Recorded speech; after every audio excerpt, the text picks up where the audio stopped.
I never believed in fairy tales until I became the main character in one. What started as a simple job interview with the city's most mysterious billionaire turned into something I never expected. And the day he finally confessed changed everything, but not for the reasons you might think. I never thought my life would make for an interesting story. Just another 20-something in the city, trying to make rent while juggling 3 jobs that were going nowhere. Mornings at the coffee shop, evenings waiting tables, and weekends doing data entry for a small accounting firm. Not exactly the dream I had when I graduated with my business degree 2 years ago. But that's life, right? The economy doesn't care about your student loans or the fact that your apartment ceiling leaks every time it rains. My name is Emma, and back then, I was drowning. Not just financially, though the stack of past due notices on my kitchen counter was growing at an alarming rate, but drowning in that quiet desperation that comes when you're working so hard just to stay in place. My parents kept suggesting I move back to my hometown, get a stable job at the local bank like my sister. At least you'd have benefits, my mom would say during our weekly calls, her voice laced with concern I pretended not to hear. But I'm stubborn, always have been. Something inside me knew there had to be more than this endless cycle of exhaustion and barely making ends meet. So every night, after my shift ended, I'd apply for jobs until my eyes burned from staring at the screen. Rejection after rejection landed in my inbox. We appreciate your interest, but we've decided to move forward with other candidates. I could recite those emails in my sleep. Then came that Tuesday in April. Nothing special about it, just another rainy morning as I scrolled through job listings during my break. That's when I saw it. Executive assistant to the CEO at Meridian Enterprises. The salary made me choke on my coffee. It was more money than I'd ever imagined making, with benefits that seemed too good to be true. The requirements were steep, 5 years of executive experience, which I definitely didn't have, exceptional organizational skills, debatable, and the ability to anticipate needs before they arise, whatever that meant. I applied anyway. What did I have to lose except the 15 minutes it took to update my resume? I never expected to hear back. Why would someone like Alexander Meridian, tech visionary, philanthropist, and one of the youngest billionaires in the country, even glance at my application? But he did, and that single moment changed everything. I'm sharing this story not because it's some fairy tale where the poor girl gets rescued by the rich guy. It's nothing like that. The truth is so much more complicated, more human, and honestly, more beautiful than any romance novel could capture. This is about 2 people from completely different worlds who found an unexpected connection, and the moment when he finally confessed something that turned my world upside down. Stay with me until the end to discover how an unexpected connection changed my life forever, and the surprising truth behind his confession. Because sometimes the story we think we're living isn't the story at all, and sometimes the most important lessons come from the people we least expect to teach us. I remember staring at the Meridian Enterprises building the morning of my interview, a gleaming tower of glass and steel that seemed to pierce the clouds. My stomach was in knots as I smoothed down my only interview outfit, a navy blue dress I'd bought on clearance 2 years ago, paired with shoes I'd polished obsessively the night before. "You don't belong here," whispered the voice in my head as I watched people in tailored suits glide through the revolving doors with confidence I could only pretend to have. The receptionist's smile didn't quite reach her eyes as she assessed me. "Mr. Meridian's assistant will be with you shortly," she said, gesturing to a sleek white couch that probably cost more than my annual salary. I perched on the edge, afraid to leave any evidence of my existence on its pristine surface. 15 excruciating minutes later, a woman with immaculate red hair and the posture of someone who'd never slouched in her life approached. "Emma Harris? I'm Claire, Mr. Meridian's current executive assistant. Follow me, please." Her heels clicked purposefully across the marble floor as I scrambled to keep up, mentally rehearsing my answers to standard interview questions. What I wasn't prepared for was Alexander Meridian himself. The internet showed a polished figure at tech conferences and charity galas. The man who stood as I entered his office was different. Tall, yes, and impeccably dressed in a light grey suit, but with tired eyes that crinkled at the corners when he smiled. He wasn't conventionally handsome, but there was something magnetic about him. Intensity, maybe, or purpose.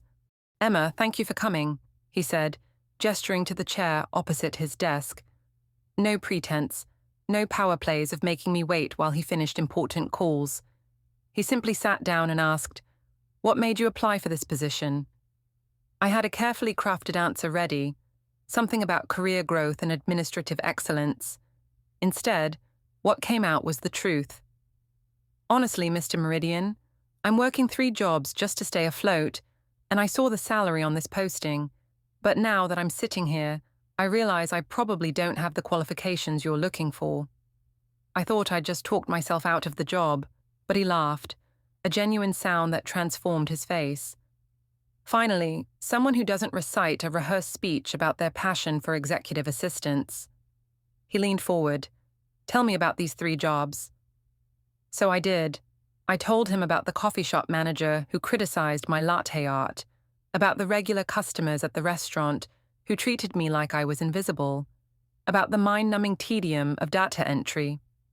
I even told him about my business degree gathering dust while I struggled to find an entry point into a career that seemed to require experience I couldn't get without already having a job. Instead of dismissing me, he asked thoughtful questions, not just about my work experience, but about my perspective on things, how I would handle certain situations, what I thought about recent business news, how I organized my complicated schedule. The interview stretched from the scheduled 30 minutes to nearly 2 hours. "I should let you get back to your day," he finally said, standing. I rose too, certain this had been an interesting diversion for him, but nothing more. "Claire will be in touch about next steps." 3 days later, Claire called.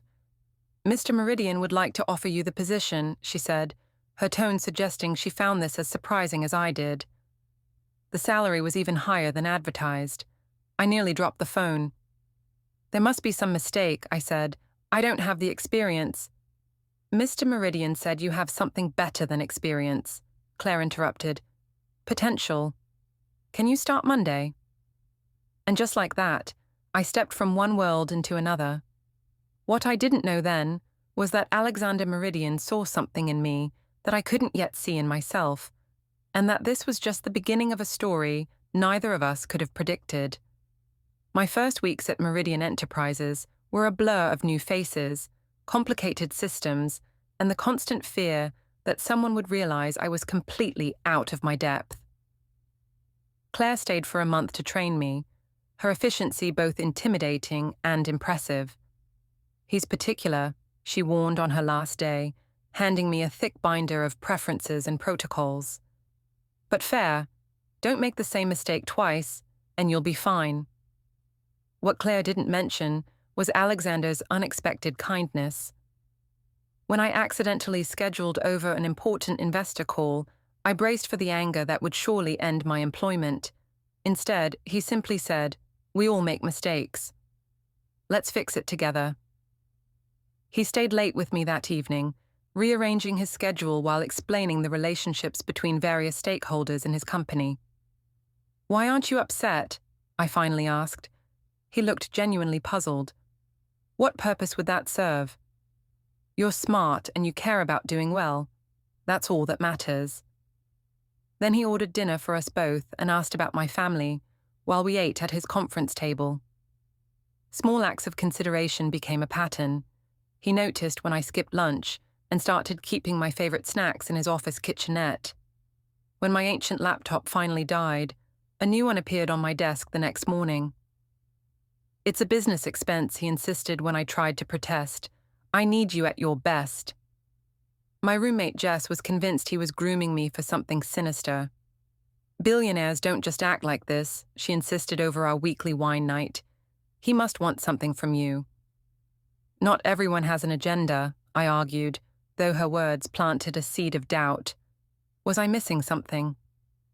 The women in the office whispered when they thought I couldn't hear, speculating about why the notoriously demanding CEO had seemingly endless patience for his new, inexperienced assistant.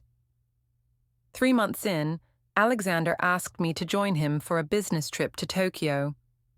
I need someone who understands how I think, he explained. I spent the 14-hour flight alternating between reviewing meeting briefs and trying to ignore the knowing smirks from other executives when they saw me boarding the company jet. It was in Tokyo that I glimpsed behind the carefully constructed facade he presented to the world. After a grueling day of negotiations, I found him on the hotel rooftop garden, tie loosened, staring out at the glittering cityscape. "My father brought me here when I was 16, he said without turning around. He told me I'd never amount to anything unless I learned to be ruthless. He glanced at me then, something vulnerable in his expression. I've spent my entire career trying to prove that success doesn't require crushing others. That night he told me about his childhood, the crushing expectations, the distant parents, the profound loneliness of privilege. I found myself sharing too, about my parents' divorce, my dreams of starting my own business someday, my fears that I'd never break free from living paycheck to paycheck. Back in the States, our professional relationship shifted into something different, not inappropriate, but closer. He sought my opinion on business matters beyond my role. We developed shorthand phrases and inside jokes. He remembered details about my life that surprised me, asking about my mom's surgery or my brother's graduation. My family noticed the change in me during Sunday dinners. "You light up when you talk about work," my sister observed. "Or is it your boss you're lighting up about?" "It's not like that," I insisted, though I couldn't articulate exactly what it was like. I admired him, certainly, respected him, enjoyed his company, but anything beyond that seemed impossible, not just because he was my employer, but because our worlds were fundamentally different. He moved through life with the ease of someone who had never worried about making rent, while I still checked my bank balance before every purchase. Yet something was undeniably growing between us, a connection I couldn't name and didn't dare examine too closely. All I knew was that for the first time in my life, I felt seen.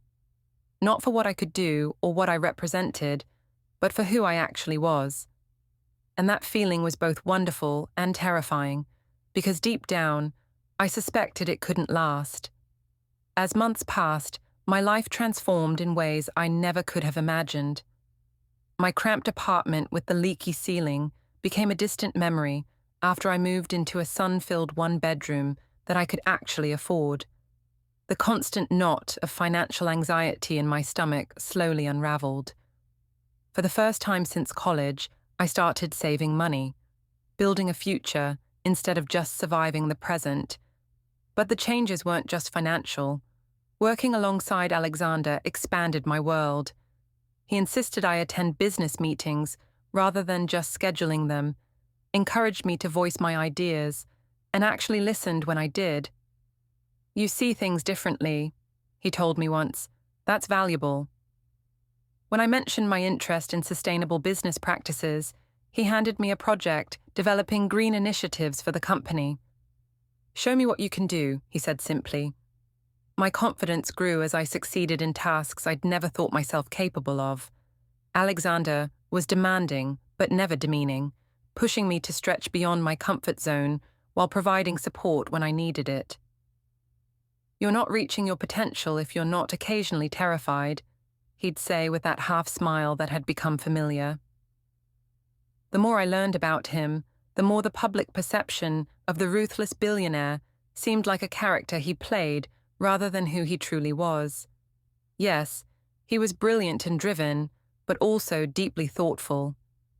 I discovered he anonymously funded scholarships for first-generation college students and spent Thanksgiving serving meals at homeless shelters. When I asked why he kept these things private, he seemed genuinely puzzled. "Charity done for publicity isn't charity," he said. It's marketing. Then came the night that shifted everything. We were working late on a presentation for investors when news broke that one of our major factories had suffered a catastrophic fire. No one was seriously injured, but hundreds of employees would be without work indefinitely. I watched Alexander transform before my eyes, making calls, mobilizing resources, his focus laser sharp. At 3 a.m., when we finally had a crisis plan in place, I found him staring at the list of affected employees. "What are you thinking?" I asked softly. "That spreadsheets make it too easy to forget these are people with families, mortgages, children in school." He looked up, his expression raw with a vulnerability he rarely showed. "My father would have calculated the insurance payout against the cost of supporting the workers and made a business decision. I can't do that." The next morning, he announced that all employees would receive full pay and benefits until the factory was rebuilt, and established an emergency fund for any additional needs. The board was furious about the hit to quarterly profits. Alexander didn't flinch. "Some things matter more than money," he said firmly, ending the discussion. I found myself looking at him differently after that night, seeing not just the billionaire CEO, but the man who carried the weight of every decision on his shoulders. A man who, despite his privilege, genuinely cared about using his power responsibly. My admiration deepened into something I wasn't ready to name. My friends noticed the change in me. "You talk about him like he's some kind of superhero," my roommate pointed out. "Just be careful. There's always a power imbalance there, no matter how nice he is." She was right, of course. I was an employee, and he was one of the most powerful men in the business world. Any feelings beyond professional respect would be complicated at best, delusional at worst. I built careful walls around my growing attachment, telling myself it was natural to admire someone who had given me such opportunities. But late at night, I couldn't help wondering if the warmth in his eyes when he looked at me meant something more. If his habit of bringing me coffee just the way I liked it, or remembering obscure details from conversations we'd had months ago, was more than just the consideration of a good boss. The possibility both thrilled and terrified me. What I didn't know then was that we were approaching a moment that would force both of us to confront the unspoken current running beneath our professional relationship. A confession that would change everything I thought I understood about Alexander Meridian and the connection we shared. It happened on a Tuesday evening in autumn, almost exactly 1 year after I'd first walked into the Meridian Enterprises building. We'd been in back-to-back meetings all day for the launch of a new product line, Alexander's passion project that he'd been developing for years. The last executives had finally filed out, leaving us alone in the conference room with the remnants of celebratory champagne and the quiet satisfaction of plans falling perfectly into place.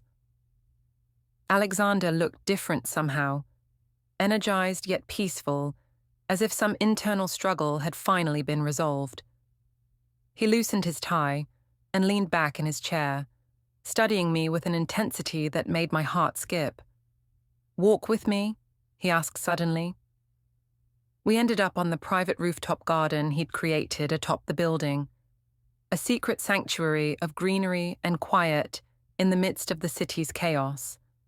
The sunset painted the sky in spectacular shades of orange and purple, the kind of moment that feels significant even before anything happens.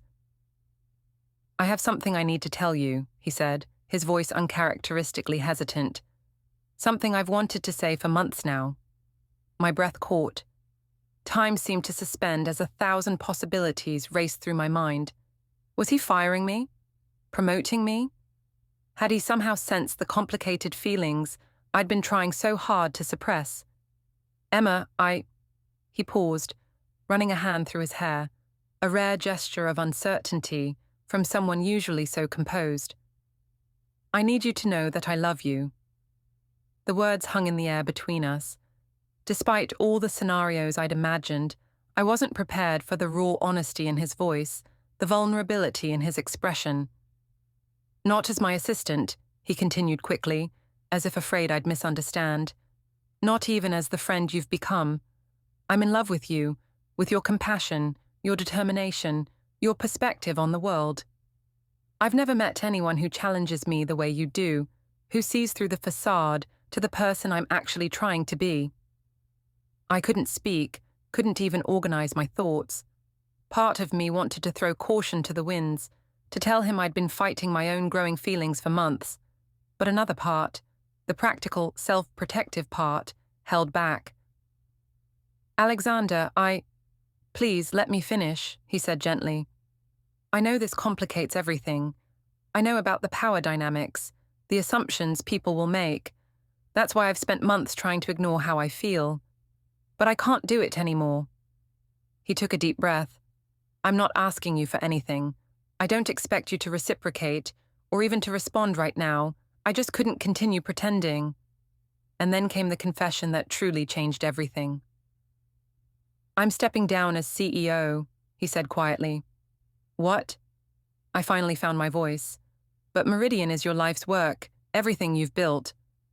And it will continue without me at the helm. The board approved it yesterday. I've been working toward this for months. His expression was serene, not conflicted. I'm starting a foundation focused on creating economic opportunities in underserved communities. The project I've been telling you about. And I want you to run it with me. Not as my assistant, but as my partner. Equal footing, equal say. I stared at him, trying to process what he was saying. This wasn't about a romantic fantasy or an inappropriate workplace relationship. This was about something far deeper, a shared vision, a purpose that resonated with everything I believed in. All those late nights working on community impact assessments, the questions you asked about sustainable business models. You showed me a different way of thinking, he continued. A way to use wealth and privilege to create actual change, not just the appearance of it. I love you, Emma, but I also respect you. And I want to build something meaningful with you, however you choose to define our relationship. In that moment, with the city lights beginning to twinkle below us, I understood that what had been growing between us wasn't just attraction or admiration. It was recognition. Two people who, despite their different backgrounds, shared the same core values and vision for what might be possible in the world. Whatever came next, whether friendship, partnership, or something more, it would begin on equal ground, with both of us standing firmly in our own power. And that, I realized, was the greatest gift anyone had ever offered me. I'd like to tell you that I had some perfect, movie-worthy response to Alexander's confession, that I fell into his arms or delivered an eloquent speech about my own feelings. The truth is, I asked for time to think about what this meant, for my career, for my independence, for the future I'd been slowly building for myself. He gave it to me without question. Take all the time you need, he said that night on the rooftop. The offer stands, regardless of anything else. 3 weeks later, I accepted the position as co-director of the Meridian Foundation. 6 months after that, on a rainy Sunday morning, over coffee in my apartment, I finally told Alexander that I loved him too. Not because of his wealth or power, or what he could give me, but because of who he was beneath all of that. A man trying to make a meaningful difference in a world that had given him every advantage. That was 2 years ago. The foundation now funds entrepreneurship programs in 20 cities, with plans to expand internationally next year. We've helped launch over 100 small businesses owned by people who never would have had access to traditional funding. Every day I work alongside people whose brilliance and determination humble me, whose dreams deserve the same chance mine received. As for Alexander and me, we're still figuring it out, taking things one day at a time. Our relationship isn't perfect. We come from different worlds, with different wounds and different blind spots. There are moments when the gap between our experiences feels impossible to bridge. But there's something powerful about choosing each other deliberately, with our eyes wide open to both the challenges and the possibilities. The woman who once juggled 3 dead-end jobs now runs board meetings and shapes policy initiatives. The billionaire who once measured success by market share, now celebrates when a small bakery opens in an underserved neighborhood. We've both been transformed by the connection we found. A connection based not on fairy tale romance, but on shared purpose and mutual respect.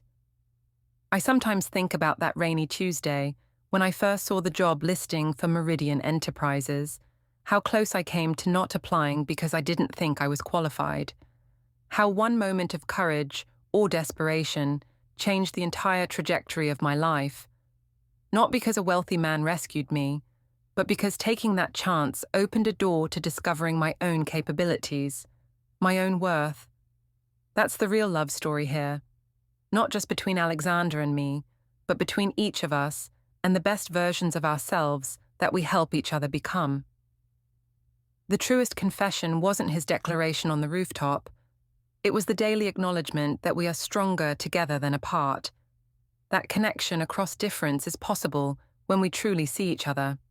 Life's greatest surprises often come disguised as ordinary moments.